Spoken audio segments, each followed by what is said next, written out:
Dans le bureau de l'entreprise de construction, les employés portaient fort peu attention à Nancy qui était responsable de l'entretien. Vêtue de son uniforme de travail et de ses gants jaunes, elle luttait contre la poussière sur les fenêtres, la saleté sur les sols et les déchets dans les poubelles avec un dévouement désintéressé. Il est difficile de dire si Nancy aimait son travail, car elle travaillait toujours en silence et préférait ne pas distraire les employés avec des paroles inutiles. Ses patrons n'avaient jamais eu de problème avec elle, car elle accomplissait toujours ses tâches avec diligence et faisait briller le bureau de propreté. Nancy était si discrète que de nombreux membres du personnel ne connaissaient même pas son nom, et certains remarquaient à peine son existence. Pour la jeune femme, les jours de labeur monotone succédaient sans fin à d'autres journées qui leur ressemblaient comme deux gouttes d'eau. Un jour, alors qu'elle nettoyait le bureau du patron, Nancy fut involontairement témoin d'une conversation inhabituelle. Assis à table, la directeure et son adjoint avaient une discussion très animée, faisant des gestes vigoureux avec leurs bras. « Alors, qu'est-ce que vous me suggérez de faire ? Comment allons-nous mener la négociation de demain ?» demanda avec une note de désespoir dans la voix Elliot Clark, sous l'œil attentif duquel la firme prospérait depuis quelques années. L'inquiétude du patron s'expliquait par le fait que d'importantes négociations avec les représentants d'une entreprise chinoise devaient avoir lieu bientôt et que son interprète, souffrant d'une terrible angine, était allongé sur un lit d'hôpital depuis déjà 2 jours. « Je ne sais pas, monsieur, nous devrions peut-être engager un interprète de l'extérieur, s'adresser à une agence de traduction par exemple, répondit d'un ton hésitant Arthur Johnson, le directeur adjoint et responsable de personnel. « Pas question, j'ai vu le résultat de leur travail. Les traductions sont si mauvaises qu'il est pratiquement impossible de comprendre ce que disent les partenaires. Si seulement leur langue était plus simple. Le français ou l'espagnol par exemple. Mais le mandarin, très peu de gens le connaissent suffisamment bien, » répliqua M. Clark. À ce moment-là, Nancy, qui avait entendu toute la conversation du début à la fin, regarda ses supérieurs d'un air interrogateur. « Qu'y a-t-il, Nancy ? Vous avez terminé de nettoyer ?» demanda l'adjoint avec irritation. La jeune femme de ménage était un peu gênée, puis, fixant ses franges qui dépassaient de sa casquette de travail, elle dit « Oui, j'ai terminé, monsieur Johnson. Mais ce n'est pas ce que je voulais dire. Simplement, si vous avez besoin d'un interprète, je peux vous aider. » « Et en quoi je vous prie ? Vous me proposez de communiquer avec nos partenaires chinois en langage des signes ?» demanda le patron sarcastiquement. Nancy en resta confuse pendant un moment et rougit encore plus. « Non, monsieur, c'est que je connais très bien cette langue. »« Je peux vous aider, » répondit timidement la jeune femme. Le chef et son adjoint se regardèrent avec incrédulité, comme s'ils étaient incapables de comprendre ce qui se passait. Puis Elliot Clark sortit du coffre une copie du contrat en mandarin et la remit à la jeune femme de ménage en lui disant « Tenez, lisez à haute voix, et vous traduirez ensuite ce que vous aurez lu. » À la surprise des 2 hommes, Nancy prit sans la moindre hésitation la feuille couverte d'idéogrammes et se mit à lire avec assurance. Toujours sûre d'elle, elle traduisit ensuite ce qu'elle venait de lire, mentionnant au passage 2 fautes dans le texte. Le patron et son adjoint en restèrent complètement abasourdis. « Nancy, dites-moi, d'où tenez-vous vos compétences ? Et pourquoi travaillez-vous comme femme de ménage ?» demanda Elliot Clark. En réponse, la jeune femme sourit de manière embarrassée et haussa les épaules sans rien répondre.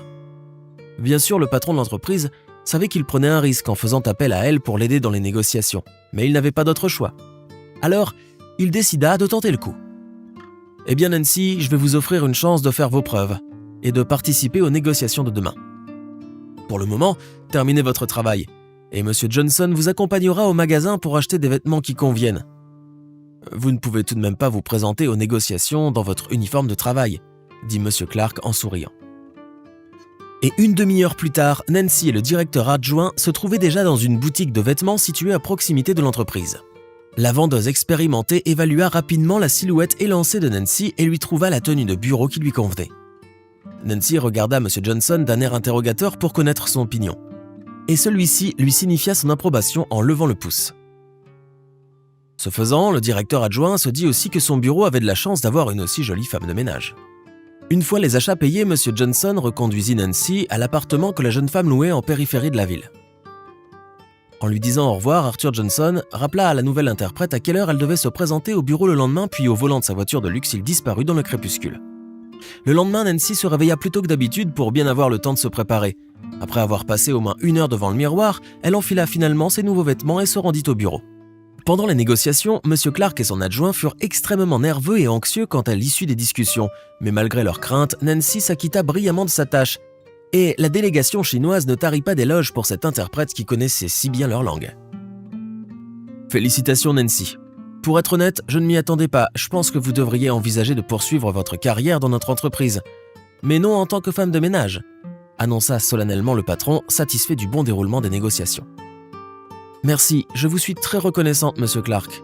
Ce serait très bien, répondit Nancy modestement. Eh bien, dans ce cas, procédons. Donnez-moi vos documents et vos diplômes. Je ferai de vous une interprète à plein temps, déclara le chef du personnel. En réponse, Nancy haussa les épaules avec embarras et dit qu'elle n'avait pas les documents en sa possession pour le moment. « Eh bien, vous n'aurez qu'à les apporter plus tard. Je suppose qu'après ce que vous avez fait pour nous, ce n'est pas si important. » s'empressa d'ajouter le patron pour remédier à la situation. Nancy poussa un soupir de soulagement et avec la permission de ses supérieurs, quitta le bureau. Une fois qu'elle fut sortie, M. Clark, les sourcils froncés, demanda à son adjoint de recueillir toutes les informations concernant cette mystérieuse jeune femme travaillant comme femme de ménage et parlant couramment le mandarin. Arthur Johnson accepta avec joie de mener une enquête discrète, mais si son empressement était destiné à faire plaisir à son patron, il s'expliquait tout autant par le fait que la jeune femme lui plaisait beaucoup, surtout après sa transformation miraculeuse. Il fallut à Arthur environ 1 semaine pour rassembler les informations nécessaires, et lorsqu'il entra dans le bureau du chef avec le dossier dans les mains, son visage arborait un large sourire de satisfaction. « Voilà ce que j'ai trouvé, Monsieur Clark, mais peut-être devrions-nous d'abord demander à Nancy de vous le dire elle-même » suggéra le directeur adjoint. Le patron accepta et bientôt la jeune femme se tenait devant lui, ne sachant pas par où commencer son histoire. Enfin, ayant trouvé le courage nécessaire, elle se mit à parler. Elle commença par dire que son nom était en fait Nancy White et que son père était un riche homme d'affaires qui, à 43 ans, a perdu sa femme lors d'un accouchement difficile. Heureusement, les médecins ont réussi à sauver le nouveau-né. Le couple avait dû patienter longtemps pour ce bébé et lorsque Amanda White était finalement tombée enceinte, sa santé était déjà bien compromise par une épuisante thérapie médicamenteuse et hormonale. Brandon White vécut très mal la mort de sa femme et il en resta littéralement prostré pendant plus de 6 mois. Vint cependant un temps où il retrouva la force de reprendre sa vie en main et de s'occuper de sa fille. Ainsi, malgré l'absence de sa mère, Nancy a été entourée de soins, de tendresse et d'amour dès son plus jeune âge.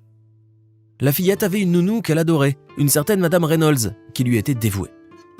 Tout se passa bien jusqu'à ce que le millionnaire désormais veuf amène une nouvelle femme dans la maison. Par une étrange coïncidence, elle ressemblait beaucoup à sa défunte épouse, et comme cette dernière, elle s'appelait Amanda. Et dès ce moment, la situation devint difficile. Amanda prit rapidement en grippe Nancy et sa nounou, alors que de son côté, Madame Reynolds comprit immédiatement que la nouvelle venue était sournoise et qu'elle était déterminée à faire ce qu'elle voulait dans la maison. Monsieur White adorait sa nouvelle femme et ne laissait personne dire du mal d'elle, et il s'avéra un peu plus tard que cette dernière avait des projets bien arrêtés concernant le millionnaire et sa fortune, dont elle avait bien l'intention de s'emparer.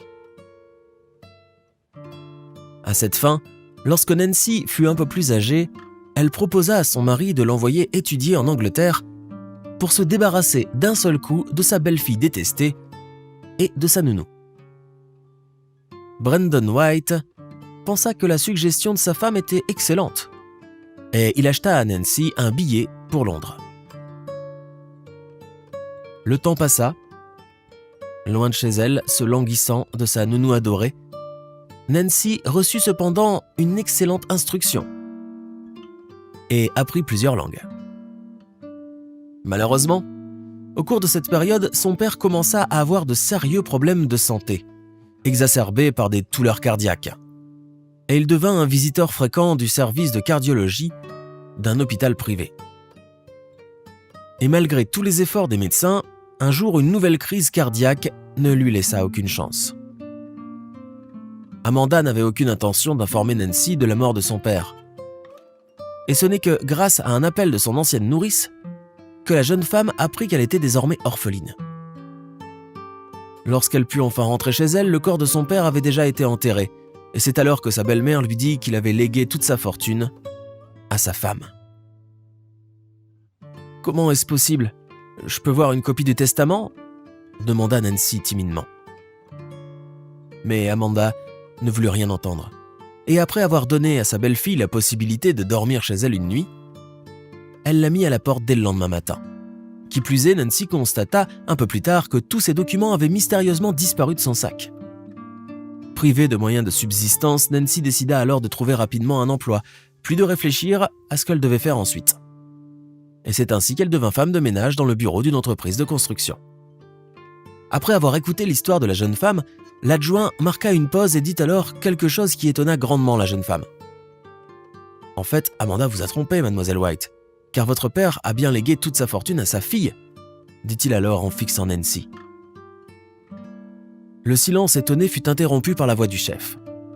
« Monsieur Johnson, je pense que vous devez aider mademoiselle White à obtenir justice. » Le directeur adjoint acquiesça et se mit à la tâche immédiatement. Dès le lendemain, des hommes en uniforme se présentèrent au domicile d'Amanda et, sous le regard d'Arthur, aidèrent la femme à déménager de la maison qu'elle occupait illégalement et où elle vivait en compagnie d'un amant qu'elle fréquentait déjà lorsque Brandon White était encore vivant. Et lorsque justice eut été faite, Nancy put ramener auprès d'elle sa nounou adorée, qui souffrait depuis longtemps de la séparation. De son côté, en aidant l'ancienne femme de ménage, Arthur Johnson avait eu le temps de développer une grande sympathie pour elle, qui, à en juger par la joie dans les yeux de Nancy, était mutuelle. De sorte qu'après la conclusion heureuse de l'aventure, ils passèrent de très nombreux moments agréables ensemble.